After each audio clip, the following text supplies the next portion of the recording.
Welcome to Confessions by Banana Ketchup. Something in my grandma's basement causing issues. I need some advice for dealing with something in my grandma's basement. We don't know what it is, where it came from, or why it's there. Sage didn't get rid of it, and we are afraid to investigate without some preparation. TLDR at the bottom. For some background, my grandma, grandpa and I moved into a new house when I was 6 years old. My grandpa had a stroke and we needed a one-story house since he could no longer climb the stairs, and this house felt perfect. I had always been able to feel weird stuff. My friend says I'm an empath, but I'm not as strong as she is.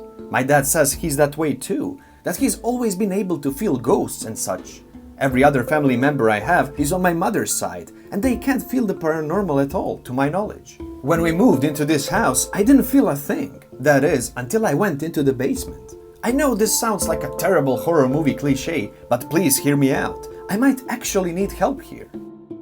I went into the basement and it felt suffocating. I developed a fear of that basement, but being a small child, I had no idea why I was scared of it.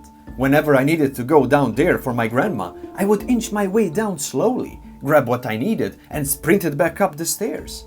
My grandma always joked that I was so serious about exercising. She never felt what I felt down there.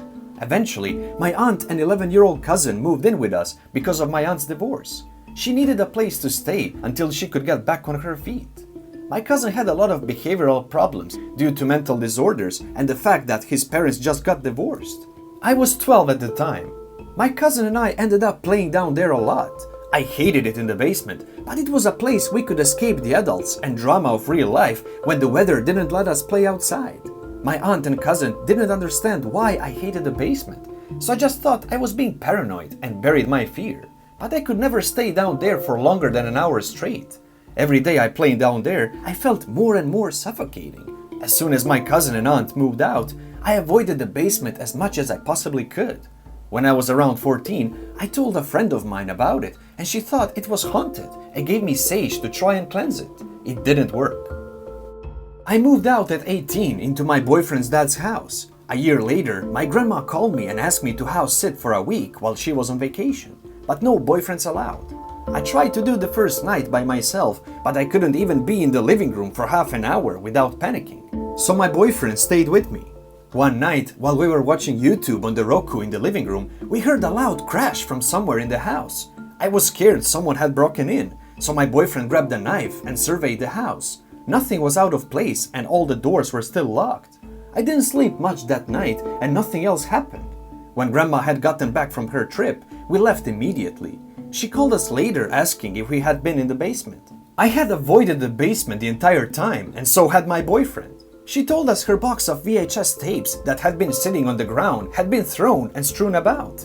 The one place we hadn't checked when we heard the loud crash was the basement. This thing had never, to my knowledge, physically interacted with anything before. This scared me, but nothing out of the ordinary happened since, according to my grandma. Since I had already moved out, I couldn't monitor the basement. A few months ago, my grandma asked me to come over and bring some stuff up from the basement for her, since her back had been bad lately. So I went down and was looking for the thing she wanted, when suddenly it felt like my body wasn't my own. I watched myself pull out my phone and try to download the Spirit Box app, with the feeling of, I want to talk to you. I snapped out of it, grabbed the things, and ran out of there without the second thought. I had never felt anything like it. It had never felt like it wanted me down there, and it had definitely never wanted to communicate with me before. And I had never felt like I couldn't control my own body before. This was new, and new was scary. But I again made excuses that it was my own curiosity that got the better of me. I developed a paranoia disorder because of the thing in the basement. I couldn't be alone without having a panic attack in that house. Even now, after I've moved out, if I'm alone for even half an hour in my apartment by myself, I have panic attacks. I think it really messed with my mental health, but until today, I chalked it up to my mental disorder feeding my paranoia about it. My friends and I have been playing D&D at my grandma's house. We had been playing in a black porch room, which doesn't have any insulation and is getting cold where we live. My grandma suggested we play in the basement since it's warmer than the porch and told me to show them around. So I showed my two friends around the basement. One of these friends is the empath I previously mentioned. The other is a paranormal skeptic. Since I had practically convinced myself nothing is wrong with the basement, I brought them down. The basement is in the same shape as the house, which is a J shape. To the left of the stairs is the top of the J, and to the right is the bottom, and behind is the hook. I showed them the top first, since it was more open, so more room for us. I felt the usual pressure on my chest, like I was suffocating, but then both the skeptic and empath said they felt the pressure on their chest too. I brought them over to the hook in the J, away from the pressure, and it felt fine until the skeptic walked away back to the top. The empath whispered that she felt it just walk over to us, and then the skeptic came over and said it was no longer in the top of the J, but in the hook. I had to grab some stuff while I was down there, but after I got them out of there. I got confirmation by someone who is super aware of the paranormal and someone who is the opposite and super skeptical about the paranormal that there is something dark in that basement. And I wouldn't be writing this if it weren't for the skeptic friend.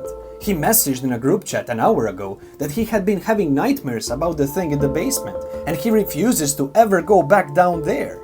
He's thoroughly freaked by whatever it is down there, and that has me worried.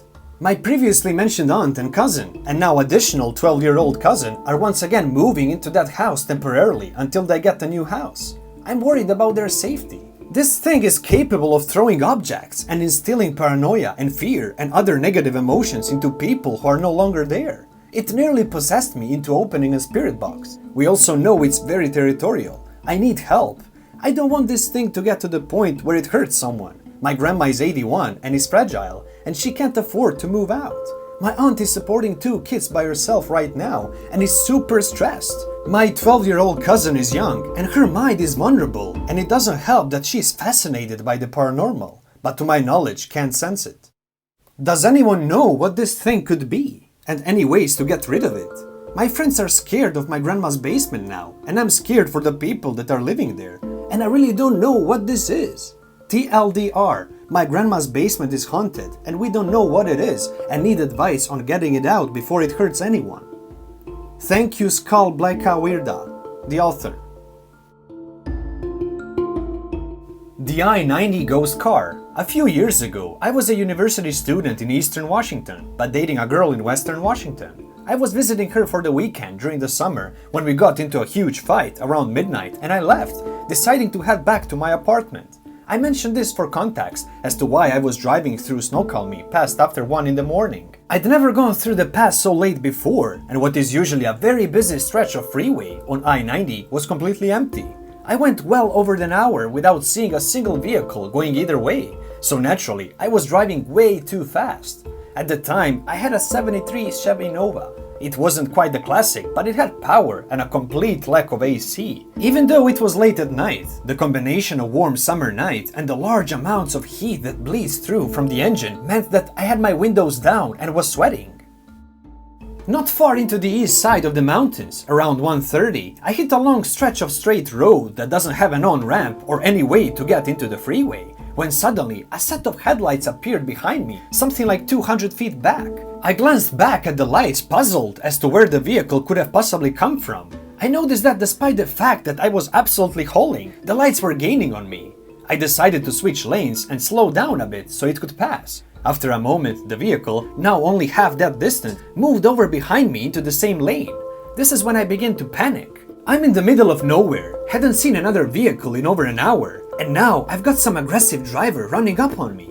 I watched as those lights got closer. 60 feet, 50 feet, 40 feet. In seconds, it was upon me. I braced against the steering wheel, expecting to get rear-ended by a vehicle going much faster than me now. I watched in my rear view mirror in horror, and those headlights blasted right into the back of my vehicle, and suddenly everything froze. Quite literally, nothing physically hit me, but the whole vehicle thrusted over, and I could see my breath. I hit the brakes and did my best to pull over, despite not being able to see through the windshield. Every hair on my body was standing on end. I got out of my vehicle and paced back and forth, examining my car, which was already starting to defrost as streams of water poured down it. There was no damage to my back bumper, and absolutely no sign of whatever vehicle had hit me. Eventually, I calmed down enough to get back in the car and drive the rest of the way back, wake my roommates, and explain what had just happened. The next time I drove through the area in the daylight, right about where I think the ghost car had hit me, there was a very old wooden cross, somewhat overgrown on the side of the road. Edit. Some answers for common questions.